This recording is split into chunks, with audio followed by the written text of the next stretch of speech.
O Senhor esteja convosco. Ele está no meio de nós. Proclamação do Evangelho de Jesus Cristo segundo Mateus. Glória a vós, Senhor. Naquele tempo, os discípulos aproximaram-se de Jesus e perguntaram: quem é o maior no reino dos céus? Jesus chamou uma criança, colocou-a no meio deles e disse: em verdade vos digo, se não vos converterdes e não vos tornardes como crianças, não entrareis no reino dos céus. Quem se faz pequeno como esta criança, esse é o maior no reino dos céus. E quem recebe em meu nome uma criança como esta, é a mim que recebe. Não desprezeis nenhum desses pequeninos, pois eu vos digo que os anjos dos céus veem sem cessar a face do meu Pai que está nos céus. Que vos parece? Se um homem tem 100 ovelhas e uma delas se perde, não deixa ele as 99 nas montanhas para procurar aquela que se perdeu? Em verdade vos digo, se ele a encontrar, ficará mais feliz com ela do que com as 99 que não se perderam. Do mesmo modo, o Pai que está nos céus não deseja que se perca nenhum desses pequeninos. Palavra da salvação. Glória a vós, Senhor.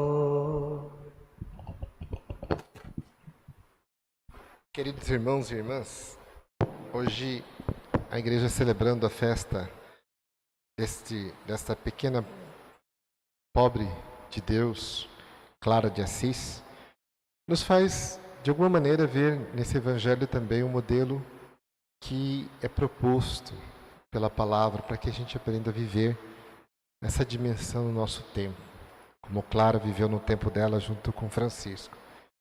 Claro que eles viveram uma aventura radical, profunda, enraizaram-se num amor totalmente desprendido naquele que é o caminho, verdade e vida, que é Jesus. Os dois, como eu disse no início, por carismas diferentes, por modos diversos, encontraram no Cristo pobre uma maneira de renovar a igreja de dentro para fora. Era o mistério da pobreza. Certa vez, Teresa d'Ávila, olhando para a vida de Clara de Assis, chegou a dizer que só é livre quem é pobre, não, só é feliz quem é livre e só é livre quem é pobre. Em Clara, Teresa encontrava um impulso maior para reformar a igreja, como foi Clara de Assis e Francisco. Mas o segredo que Teresa descobre em Clara é que essa felicidade, que é própria do reino, que é o mistério do reino, precisava ter uma radicalidade na liberdade interior. E para que o homem seja livre, a condição não é outra senão a pobreza. Por isso, Teresa vai sintetizar o modelo de Clara, dizendo que só é feliz quem é livre. E só é livre quem é pobre. Veja, se a gente pudesse aqui, dava para fazer um retiro sobre essas 3 palavras: felicidade, liberdade e pobreza. A condição de ser feliz é ser livre. Quem não é livre não é feliz. Deus nos criou livre para amar, adorar, servir o Criador.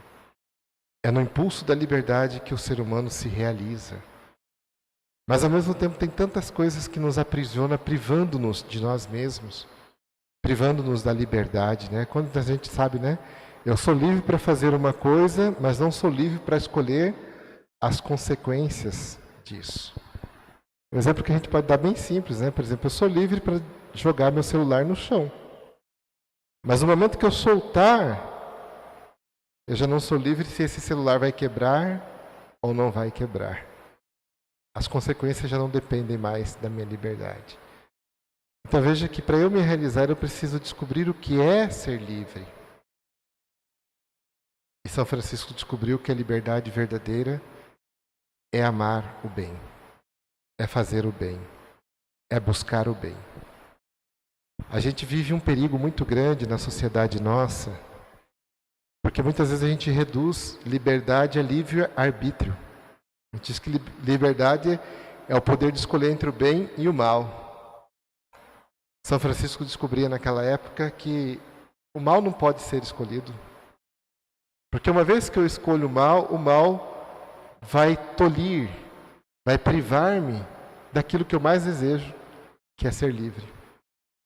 Somente o bem produz liberdade, somente o bem gera maior liberdade.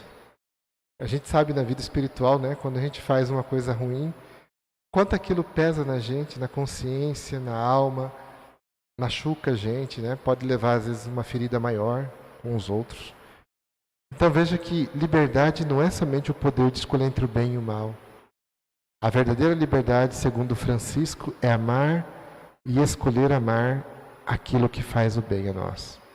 O bem verdadeiro que é Deus. E por causa dessa liberdade, então aí Francisco descobriu que a raiz para viver verdadeiramente livre era necessário uma pobreza radical. Ser pobre do jeito que Deus nos colocou no mundo. E Clara ouviu aquilo. Clara era apaixonada por Francisco. Mas quando ela percebeu que em Francisco havia um amor desenraizado de tudo nesse mundo e enraizado na eternidade, ela começa a fazer um processo dentro dela também. É isso que eu falo, ao seu modo ela foi descobrindo também a radicalidade desse amor. Então, foi uma grande santa, uma grande mulher, uma grande, né, apóstola daquele período. E junto com Francisco ia reformando a igreja de dentro para fora, colocando como modelo de vida em Cristo a irmã pobreza, né? Então a gente tem muita coisa para falar da pobreza. A pobreza não é simplesmente não ter nada, mas é ter Deus como tudo. E como isso é difícil. Muitas vezes a gente pensa que o pobre, né, bíblico, o pobre evangélico, é aquele que não tem nada. Não. Nem sempre não ter nada não significa santidade. E nem caminho de felicidade. Aqui a pobreza ela é um significado mais profundo. É a capacidade de privar-se daquilo que nos aprisiona, nos afasta de Deus. Séculos mais tarde, uma outra santa também, carmelitana, mas que viu em Clara um modelo de santidade chamada Teresinha do Menino Jesus, vai falar também da pobreza, né? E do apego, às vezes, a um pequeno grampo.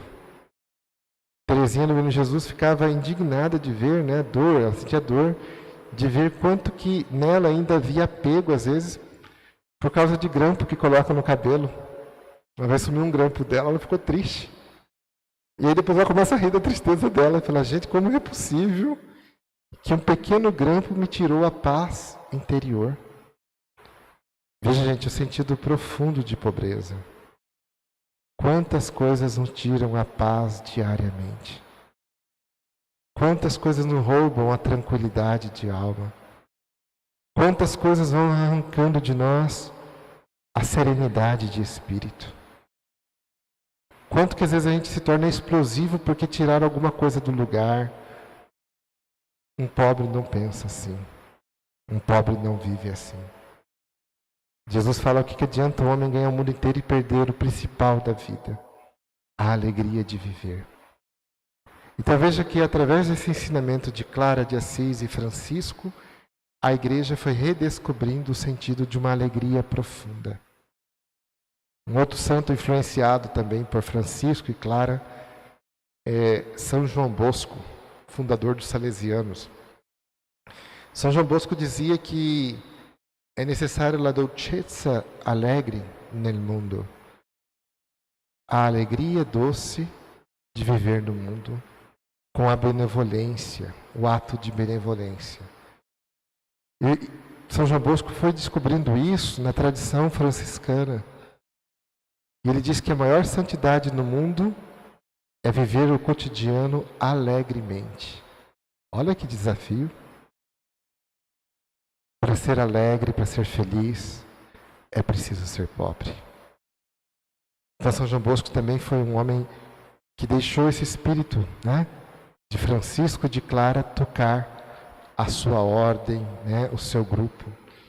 E veja que quando a gente tem alegria, a gente contagia o mundo. O mundo é triste, gente. O mundo é pesado. O mundo é carrancudo. E se os cristãos pararem de ser felizes e alegres, o mundo perderá aquilo que lhe faz bem. O mundo lhe perderá aquilo que transforma e mostra que o mundo pode ser diferente. Cantai, cristão, afinal. Salve a vítima pascal, diz um hino antigo, né? O Cordeiro imolado, Cristo, reviveu para nos trazer alegria. Cantai, alegrai, exultai. O sentido profundo da pobreza é redescobrir o outro lado profundo, que é ser feliz, ser alegre. Então é nesse espírito que a gente precisa aprender a cultivar a pobreza como aquilo que destina-nos, que faz como referência a alegria. A alegria desvela a pobreza manifesta-se na alegria. Repito, não é a pobreza de não ter nada, mas é uma escolha de viver, onde que qualquer coisa que me tire a paz, eu sou capaz de me afastar dela. Veja que profundo. Se a gente for falar de um outro santo que também aprendeu isso, foi Santo Inácio de Loyola. Inácio dizia assim que a gente deve se afastar de tudo aquilo que nos afasta de Deus. Ele usa uma expressão bonita, né? Tanto quanto. Eu me afasto das coisas tanto quanto elas me afastam de Deus. E eu me aproximo das coisas tanto quanto elas me aproximam de Deus. O que me afasta de Deus? Aquilo que me torna triste. Quantas coisas nos tornam tristes. Eis o discernimento profundo. Deus não causa tristeza. Deus não traz desolação. Deus traz consolo, paz, alegria. Tem um canto, né, em cima de uma frase de São Paulo aos Romanos, que é bonitinha, é um cânon, né, que a gente repete. O reino de Deus é paz e justiça e gozo no Espírito Santo. Cristo, venha abrir em nós as portas do teu reino. Olha só, o reino de Deus é paz, justiça e gozo. Gozo é alegria, alegria espiritual. Então veja que os cristãos que não aprenderam a rir, a cantar, a sorrir, não aprenderam ainda a viver como cristãos. Alguns biógrafos, né, na época que São João Bosco ainda era vivo, e estavam vendo o trabalho lindo que ele fazia, começavam a perceber, né, os amigos de João Bosco, e percebiam que os dias que São João Bosco estava mais angustiado, mais pesaroso, era o dia que São João Bosco mais cantava. Ele cantava assobiando, né? Como se ele tivesse visto passarinhos. Veja a maneira discreta dos cristãos enfrentar os problemas. Essa descrição é uma finura na alma. Blaise Pascal falava que o verdadeiro cristão tem esprit de finesse, a finura do espírito, né? A bondade, a delicadeza. Mesmo passando por momentos difíceis, você transforma a capacidade de acolher o outro com carinho, com amor. Como é difícil! Por isso é necessário uma clara. Só é possível se nós nos permitirmos abraçar Jesus no amor radical pela pobreza. Sem essa pobreza a gente não chega. E aí esse evangelho vem nos iluminar, né? Somente quem tem coração de criança entrará no reino dos céus. Tentem perceber no dia a dia quais são as verdadeiras características das crianças. Liberdade. Não sei se vocês tiveram infância boa, né? Mas uma boa infância, a gente briga muito, mas logo, logo já está de bem. Já notaram isso nas crianças? Belém, Belém, nunca mais ficar de bem. Vamos brincar? Vamos. Já está de bem, já acabou, já esqueceu. A arte de esquecer é o dom de perdoar. Somente o espírito de criança vive isso. Segunda coisa que é uma característica das crianças, brincar. As crianças amam brincar. A imagem que Terezinha usa, né? Deus gosta de brincar com a gente. Por muito tempo eu carreguei uma imagem bonita de Terezinha, que era imaginar Deus brincando comigo, jogando bola, né? Correndo, brincando de pique e esconde, de fazer, né, coisas assim com Deus. Então eu tentava imaginar o que Terezinha queria dizer que Deus gosta de brincar com a gente. Quem não for como criança não entrará. Terceira característica da criança, pobreza. Criança não julga. Criança não tem preconceito. Criança não tem discriminação. Somos nós, velhos, carcomidos no pecado e na maldade, que vamos colocando vícios, maldade, julgamento, preconceitos na cabeça das crianças. Mas a criança é pobre.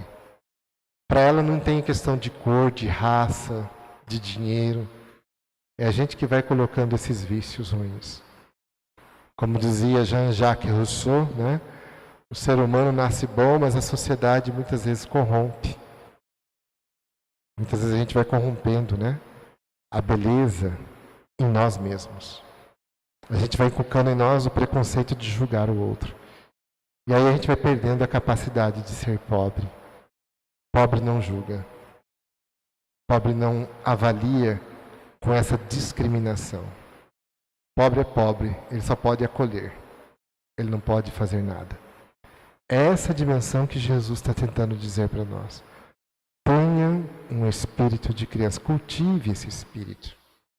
E aí a gente faz a conexão desse evangelho com a primeira leitura, em que o profeta Ezequiel vai falar para nós que, uma vez que a gente já é velho, né? A gente já envelheceu. Então, o que nós perdemos pela inocência, através do pecado, devemos recuperar pela penitência, pelo caminho da penitência, da conversão. E o que nós perdemos? A alegria, a capacidade de ser pobres. Agora deve ser uma pobreza escolhida, querida, buscada. E o profeta Ezequiel lhe dá quase que uma direção para a gente. Ele diz que ele teve um sonho, e desse sonho Deus apresentou um rolo que estava escrito na parte interna e externa, e que ele deveria engolir aquele rolo. Na boca era doce como mel, mas no íntimo produziria frutos. E veja que o mesmo evangelho, a mesma leitura, depois do Apocalipse vai assumir, vai dizer assim, né? Que na boca a palavra é como mel, mas no estômago amarga. Porque é exigente, porque a palavra não pode ficar só no nível do saber. Ela tem que penetrar no nível da existência, das escolhas. Novamente conectado com a pobreza. A pobreza não é um luxo, a pobreza não é uma diversão, não é uma aventura. A pobreza é um modo de viver de forma cristã. É um estilo de vida em que eu escolho viver assim, né? Despojado, desapegado, né? Capaz de ajudar as pessoas, mais generoso. E aí vai transformando o nosso modo de viver neste mundo.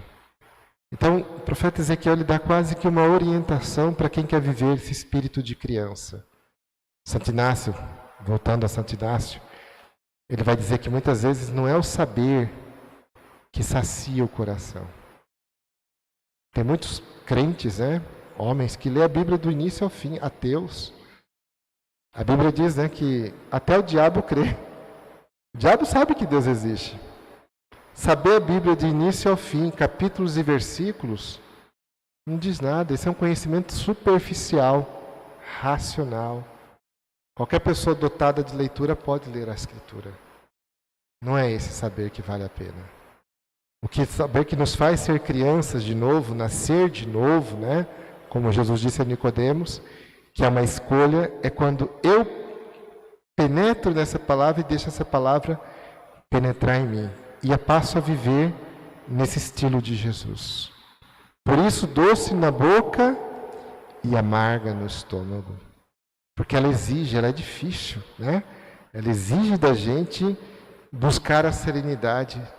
Como eu disse no início, é bom ser feliz, mas a felicidade é uma escolha de vida. Não adianta você querer achar que a felicidade é algo espontâneo. Ah, fulano é feliz porque ele nasceu feliz. Não. Fulano é feliz porque todo dia ele escolhe ser feliz. É um ato de escolha, é um ato de liberdade. E como eu disse, ser feliz exige ser livre. Ser livre exige ser pobre. Só o pobre é livre, só o livre é feliz. Que tipo de vida você quer ter? Aquela em que a palavra entra, penetra e transforma e se transforma numa escolha? Ou aquela que você sabe muito e não vive nada? Repetindo Santo Inácio, não é o muito saber que sacia, mas o sentir e saborear a palavra internamente, intimamente dentro de nós. Então, quando eu começar a sentir, saborear a palavra, vivê-la, rezá-la, levá-la para o meu dia a dia, aquilo vai fazendo sentido. Hoje o modelo é a criança. Olhando a partir de Francisco e de Clara, na radicalidade de um amor que foi pobre. Vamos amanhã meditar isso. Será que eu estou conseguindo ser pobre? Será que eu consigo ter um coração de criança? Será que eu estou saboreando a palavra na minha vida e vendo uma conexão do que eu ouvi com aquilo que eu estou vivendo? Ou essa palavra é somente mais um conhecimento que eu tenho? Conhecimento não sacia, mas a palavra embebida, mergulhada, saboreada, transforma nosso modo de ver, de ser, de sentir no mundo.